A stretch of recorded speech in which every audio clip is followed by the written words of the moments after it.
let's talk about press freedom and media professionals who have been working in Israel throughout this period.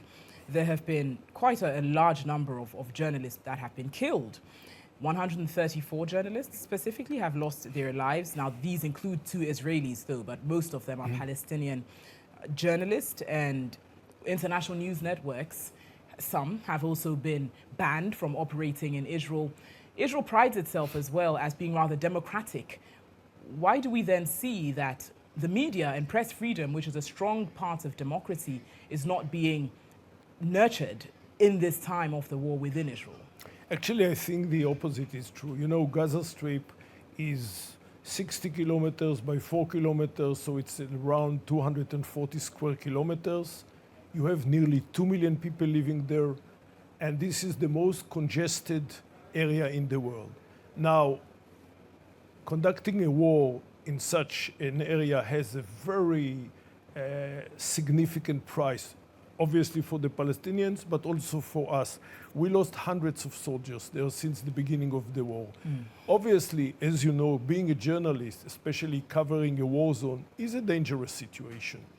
So it's in the interest of the journalists? I'm saying that a complete elimination of, or bringing the number to 0 in such a war zone is nearly impossible. However, there is only one television network that we have prevented or eliminated its activity.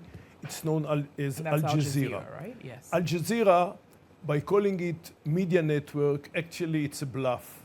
It's a propaganda tool being financed by the government of Qatar, that its activity is forbidden not only in Israel, but also in Egypt, in Jordan, in Saudi Arabia, and many moderate Arab states. Only lately, we've discovered that 7 of the leading journalists at Al Jazeera were also on the payroll of Hamas. You recently discovered that 7 journalists I don't at Al have it Jazeera here, were on the but payroll I of can Hamas. send you the file of 7 leading journalists that got salaries from both organizations. They were on the payroll of Al Jazeera, and they were on the payroll of Hamas. Now, unlike other people, I speak Arabic and I watch Al Jazeera often. Right. You feel like the coverage is skewed? I feel that calling Al Jazeera a reliable media network is a huge bluff. There is no reliability, no credibility in their coverage. What you have is merely propaganda. Oh, really?